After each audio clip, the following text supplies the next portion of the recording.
മാലിന്യമുക്തം നവകേരളം ക്യാമ്പയിന്റെ ഭാഗമായി എലവഞ്ചേരി ഗ്രാമപഞ്ചായത്ത് ഹരിതസഭയും ഹരിത വിദ്യാലയ പ്രഖ്യാപനവും നടന്നു. Vattekkad government UP. സ്കൂളിലാണ് പരിപാടി സംഘടിപ്പിച്ചത്. പഞ്ചായത്ത് പ്രസിഡന്റ് കെ മണികണ്ഠൻ ഉദ്ഘാടനം ചെയ്തു.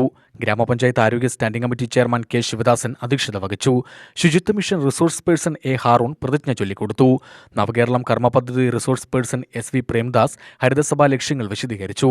ആരോഗ്യ standing committee chairperson K Sivadasan report അവതരിപ്പിച്ചു. Panchayat senior clerk M Sheeja സ്വാഗതവും Kila thematic expert M Aswathy നന്ദിയും പറഞ്ഞു. 7 വിദ്യാലയങ്ങളിൽ നിന്നും പങ്കെടുത്ത കുട്ടികൾ കഴിഞ്ഞ ഒരു മാസത്തോളമായി നടത്തിയ സർവേ ഫലങ്ങൾ അവതരിപ്പിച്ചു. LP, UP, high school, higher secondary വിഭാഗങ്ങളിൽ നിന്നായി 8 കുട്ടികളെ തിരഞ്ഞെടുത്ത പാനലുണ്ടാക്കുകയും തുടർന്ന് ആ പാനൽ ഹരിതസഭ നിയന്ത്രിക്കുകയും ചെയ്തു. 7 സ്കൂളുകളിൽ നിന്നും 121 കുട്ടികൾ പങ്കെടുത്തു.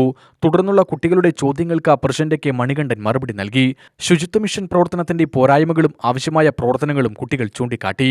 പൊതുയിടങ്ങളിൽ കൂടുതൽ ബിന്നുകളും IEC ബോർഡുകളും സ്ഥാപിച്ച് പൊതുശുചിത്വം ഉറപ്പുവരുത്തണമെന്നും യൂസർ ഫീ 100% പിരിച്ച് ഹരിതകർമ്മസേനയുടെ വരുമാനം വർദ്ധിപ്പിക്കണമെന്നും ജൈവ ഉപാധികൾ എല്ലാ വീടുകളിലും ലഭ്യമാക്കണമെന്നും സർവേ അനുഭവങ്ങളുടെ വെളിച്ചത്തിൽ കുട്ടികൾ അഭിപ്രായപ്പെട്ടു.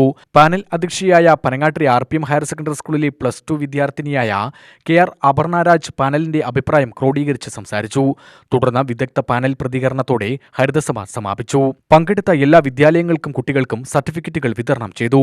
പഞ്ചായത്തിലെ 7 വിദ്യാലയങ്ങളും 2 കലാലയങ്ങളും ഹരിത വിദ്യാലയങ്ങളും കലാലയങ്ങളുടെ പ്രസിഡന്റ് പ്രഖ്യാപിച്ചു. പഞ്ചായത്ത് ജീവനക്കാർ, പൊതുജനങ്ങൾ, വിവിധ സ്കൂളുകളിലെ അധ്യാപകർ എന്നിവരും കുട്ടികളോടൊപ്പം പങ്കെടുത്തു. UTV news, Palakkad.